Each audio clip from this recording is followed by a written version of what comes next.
Alors le naturopathe dispose de 10 techniques. 10 techniques naturopathiques du coup, donc chaque naturopathe sera spécialisé, plus ou moins avec une technique ou une autre, voilà, ça c'est en fonction de chacun. En tout cas, il y a 10 techniques et elles seront utilisées judicieusement lors des 3 phases ou 3 cures qu'on a vues précédemment. La phase, la plus importante des phases est la phase de désincrustation tissulaire, la phase, du milieu, qui est précédée par une phase préparatoire car la phase de drainage des toxines est assez, on va dire, exigeante et ça demande une préparation en amont, qui sera plus ou moins longue en fonction des personnes et le fait d'augmenter la force vitale et après ce drainage des toxines, succédera du coup une phase de réharmonisation, de revitalisation du coup, plutôt sur du long terme, un suivi sur du long terme. Voilà, car le phase de drainage des toxines est assez exigeante. C'est des toxines qui sont là depuis, on va dire, de nombreuses années. Le fait qu'elles partent, en fait, ça change complètement. Il peut y avoir des bouleversements. Ce qui se passe en règle générale, c'est que du coup, il y a une augmentation des symptômes dans un premier temps, puis après, ce qu'on appelle, la crise curative et après du coup, il y a une amélioration après quoi. Donc les différentes techniques, on va les voir ensemble. On va dire, on va les développer après, mais on va les voir déjà, on va les voir toutes. Donc on a la psychologie, donc c'est une technique du coup qui va servir tout le temps en fait, hein, dès la première approche avec nos consultants jusqu'à, qu'ils quittent notre cabinet puisque là du coup on va avoir énormément d'informations, hein. Je vous ai dit, donc du coup, le verbal, le non verbal, l'observation, poser les bonnes questions, être à l'écoute. Enfin voilà, la psychologie, c'est une technique vraiment très importante. La plupart des troubles physiologiques viennent en amont d'une mauvaise gestion de notre psychisme lié aux facteurs de déstabilisation psycho-émotionnelle qu'on a vu avant. Les perturbations, les chocs émotionnels ou traumatismes entraînent à la longue des dysfonctionnements énergétiques qui deviennent physiologiques par la suite, c'est-à-dire organiques. Deuxième technique, la phytologie par les plantes, la technique par les plantes, donc très connue, la technique par les plantes. Alors attention de ne pas se comporter comme de simples prescripteurs de remèdes et dans ce cas-là, du coup, on sort du cadre de la naturopathie puisque je vous expliquais la philosophie, hein. Le but, c'est, de se servir de ces techniques pour, traiter la cause de la cause. Si les symptômes sont trop forts et bien évidemment qu'on va les prendre en compte et on va les juguler. Mais, notre but, ça sera pas d'éradiquer à tout prix les symptômes, bien évidemment. Donc la technique par les plantes va venir du coup, dans ces différentes, phases, répondre aux besoins du coup de ces phases. Mais le but ne va pas être, de que le naturopathe se transforme en simple prescripteur de remèdes, voilà. Donc la technique par les plantes, elle se va se subdiviser. Il y a beaucoup de sous-éléments derrière. Voilà, on a plein voilà, il y a l'aromathérapie, enfin voilà, il y a plein de choses à prendre en compte. Donc ensuite, la bromatologie, c'est la technique par les aliments, très connue aussi. Cette technique-là, c'est tout simplement, une réadaptation alimentaire parce que du coup, beaucoup de troubles du coup, sont dus, à ce qu'on les mauvaises habitudes, hein, qu'on a avec le temps. Donc réadaptation alimentaire, donc ça c'est une des techniques les plus connues qui, prendra sa place lors de la première, la deuxième et la troisième phase, bien évidemment. Donc on va élaborer un rééquilibrage nutritionnel. Voilà, donc beaucoup de nos désordres proviennent d'une alimentation dénaturée et déséquilibrée. Nos retours à une alimentation saine, mais surtout adaptée aux spécificités du terrain. La quatrième technique, l'hydrologie, donc c'est la technique par l'eau. Alors l'eau, elle peut s'utiliser de façon externe, donc on a tout ce qui est bain, douche, sauna, hammam, voilà, ou en interne, donc effectivement ça va être du coup euh, tout, euh, tout ce on absorbera avec de l'eau. La température de l'eau sur les techniques en externe est très importante.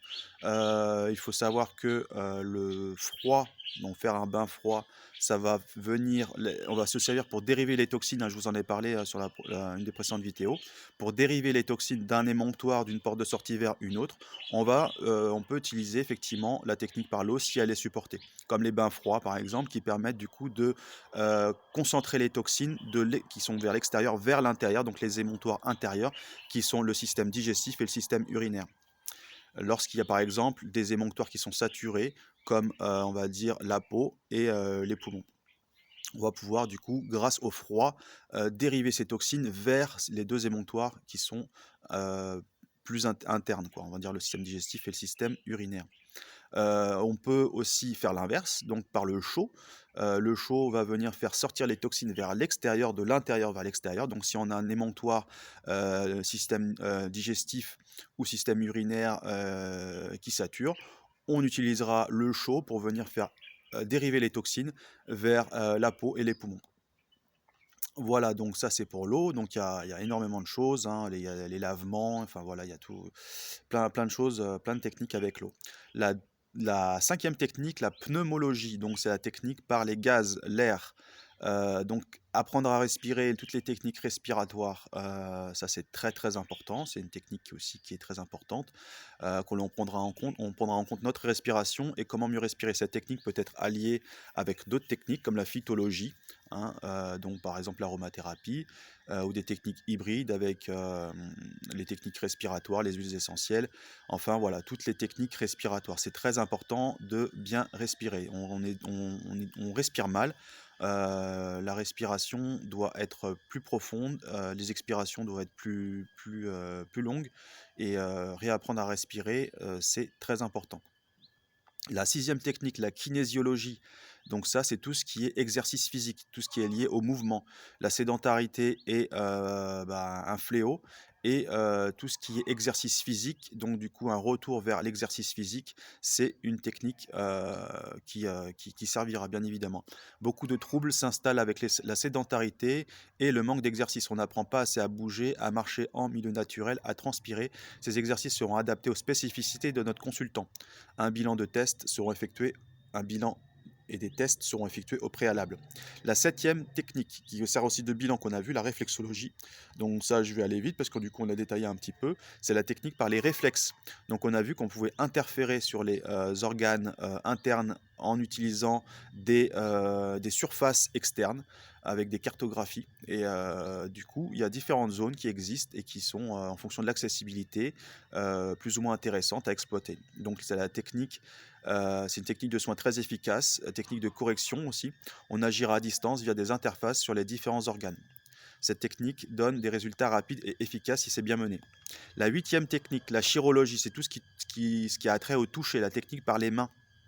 Donc par le toucher, via différentes techniques de toucher pour établir des corrections et des rééquilibrages. Le massage, le shiatsu, la digiponcture, c'est une sorte d'acupuncture mais avec les doigts, sur des points précis qui suivent les méridiens énergétiques. Cette technique peut permettre des déblocages intéressants. Donc la chirologie, c'est tout ce qui est technique manuelle. La 9e technique, l'actinologie, c'est tout ce qui est exposition au soleil, les techniques par les rayons. L'exposition aux rayons solaires dispose de l'ensemble des rayons bénéfiques. Donc on a les rayons ultraviolets, infrarouges et toute la gamme entre les deux, du spectre lumineux. Voilà, donc vous avez compris que du coup, les ultraviolets permettent la synthèse de la vitamine D. Il est important d'exposer sa peau au soleil et forcément en hiver, dans certaines endroits du monde, bah, c'est très compliqué, donc ils utilisent des UV. Mais attention, puisque du coup, tous les, comment on appelle ça, ils sont pas tous, faut bien regarder, il faut bien que ce soit des UV à max, c'est-à-dire du coup, qui ne soient pas cancérigènes ou qu'il y ait d'autres problèmes. Donc, on regardera effectivement l'équipement, mais pour les personnes qui ne peuvent pas s'exposer au soleil, bien sûr. Mais technique très intéressante, hein, parce que l'exposition au soleil, elle est souvent sous-évaluée et on s'expose pas assez au soleil.